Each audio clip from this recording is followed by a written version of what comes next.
27 years old ka na.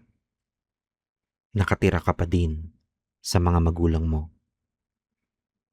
Wala kang maayos na trabaho dahil hindi ka naman graduate ng college. Ang mga tropa mong graduate ng college at may diploma ay nahihirapang maghanap ng trabaho. Ikaw pa kaya? Ginusto mong hindi graduate, kaya naman hindi ka na nagrereklamo kahit gaano kahirap ang sitwasyon mo.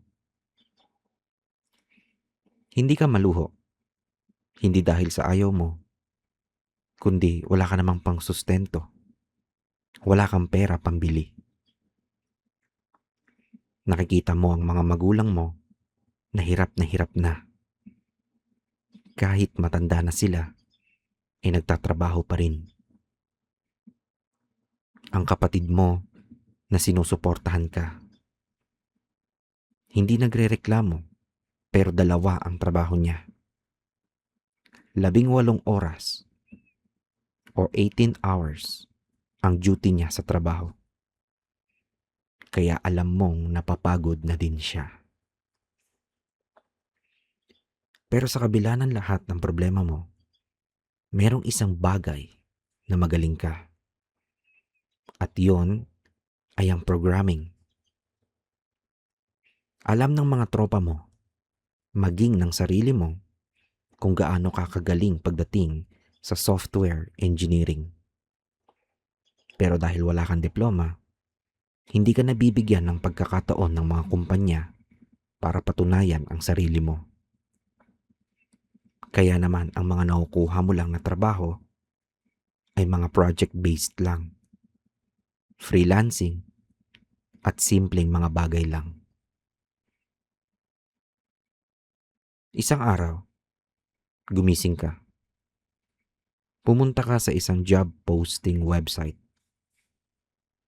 Tulad ng mga nakaraang araw at buwan, naghanap ka ng sideline or project na maaari kang kumita.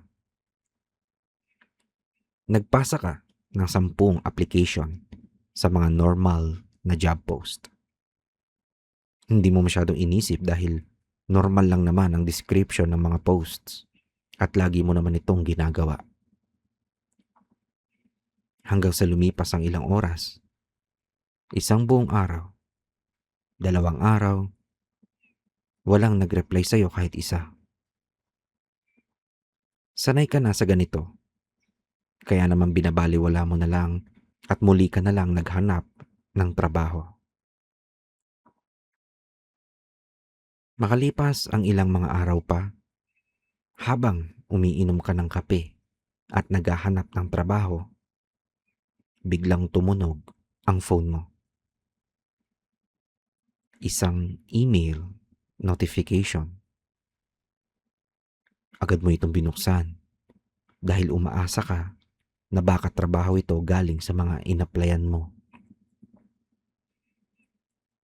Binasa mo ang email. Nakasaad dito na kinontak ka nila dahil natanggap nila ang application mo. Ngunit dahil may alam ka sa digital world, napansin mo agad na parang bogus ang email.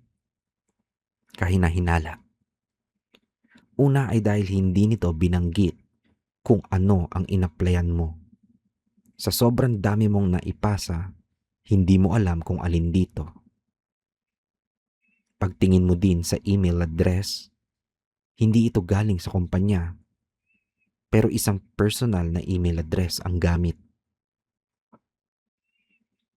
Ngunit dahil desperado ka at sinabi mo sa sarili mo na wala namang mawawala kung sasagutin mo ang email, nag-reply ka naman.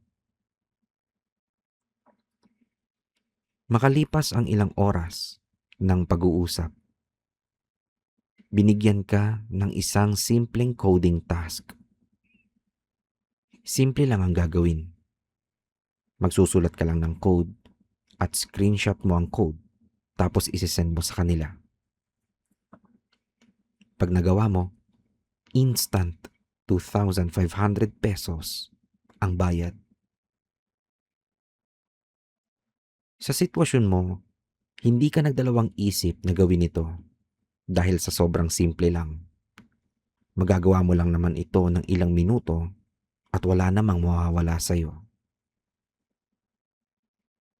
Sinimulan mo ang pagkukode at makalipas ang ilang minuto, natapos mo ito agad. Nag-screenshot ka at pinadala mo ito sa email. At wala pang 5 minuto, hiningi na ng kausap mo ang info mo kung saan ipapadala ang pera. At matapos mong maibigay ang e-wallet mo, talaga namang natanggap mo ang pera. 2,500. 2,500 para sa ilang minutong trabaho. Hindi umabot ng isang araw. Hindi umabot ng isang buwan. Ni hindi nga umabot ng isang oras. Nagpasalamat ka sa kausap mo at nagtanong ka kaagad kung may iba pa silang task na gustong ipagawa. Agad namang nag-reply ang kausap mo. Nagbigay sila agad ng isang task. Pero sa pagkakataong ito, medyo komplikado ang gagawin. Kailangan mong gumawa ng isang Python script na kung saan mareredirect nito ang location ng mga perang pinapadala galing sa isang tao papunta sa papadalhan. At bukod dito, dapat merong dami info para hindi madaling matrace kung saan ito manggagaling o saan pupunta ang pera. Nung binasa mo pa lang ang description, alam mo agad na nangangailangan ito ng ilang linggo o ilang araw para matapos. Nagulat ka dahil ang bayad sa'yo ay 50,000 pesos. Hindi pa dyan nagtatapos dahil sinabi sa email na kung matatapos ito agad at hindi aabot ng 1 linggo, triple ang bayad sa'yo. At merong note sa email. Nakalagay dito na wag nang magtatanong. Gawin mo ang trabaho mo at babayaran ka namin. Namin. Hindi lang isang tao ang nasa likod ng email, kundi madami. Kinakabahan ka ng sobra, pero binabaliwala mo lang ang lahat ng mga takot mo. Binaliwala mo ang lahat ng mga pangamba mo. Agad mong sinimulan ang pinapagawa nila. At matapos lang ang isang buong araw, sinend mo ang buong ginawa mo sa kanila. Pero sa pagkakataong ito, hindi screenshot ang sinend mo, pero yung buong code o yung buong file. Excited ka na matanggap ang bayad sa ginawa mo dahil natapos mo at perfect ang pagkakagawa mo at alam mong gumagana ito. Ngunit, makalipas ang ilang minuto, ilang oras, isang buong araw, walang dumating na bayad. Paulit-ulit ang pag-refresh mo sa e-wallet mo. Paulit-ulit ang pagtingin mo sa notifications ng phone mo. Pero walang perang dumating. Nakailang follow-up email ka sa kausap mo, pero walang reply. Hanggang sa kinabukasan ng hating gabi, bandang 1:00 ng madaling araw, habang ikaw ay natutulog, nagising ka sa notification ng phone mo. Isang email galing sa kausap mo. Dali-dali mong binuksan at binasa ang email. Akala mo nananaginip ka lang, pero totoo. Napalunok ka sa mga nabasa mo.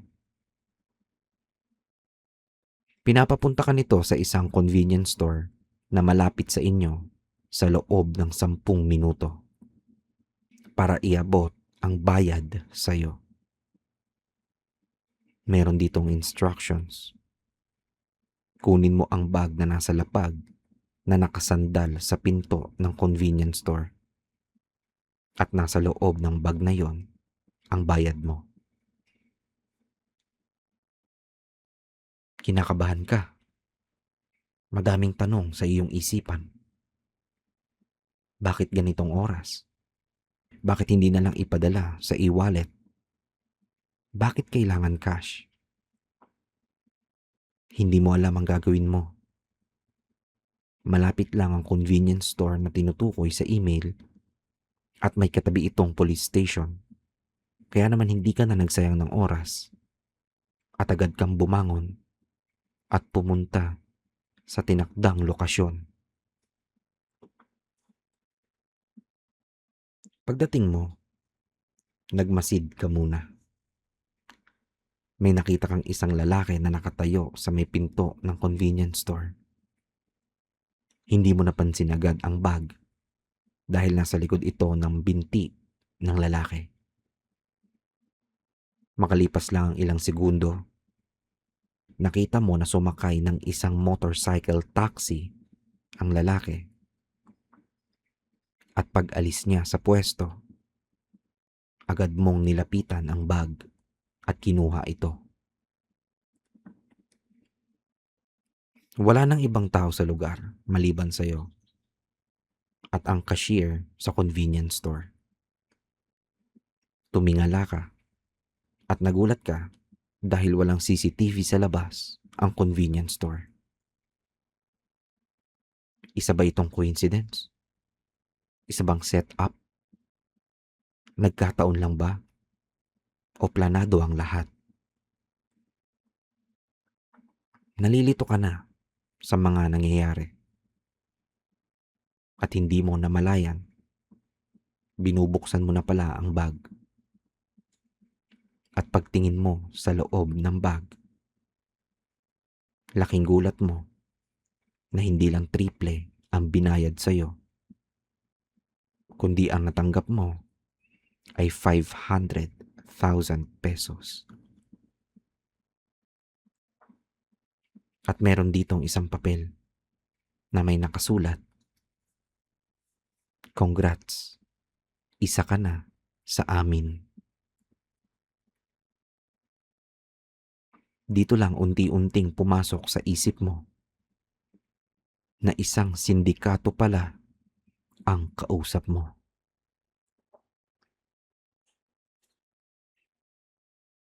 Paano kung sa'yo to nangyari? Ano ang gagawin mo?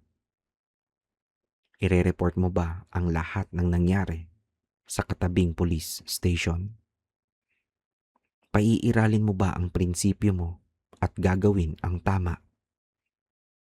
O kukunin mo ang pera dahil palamunin ka sa bahay at wala kang maitulong sa pamilya mo kapalit ng pagiging kriminal?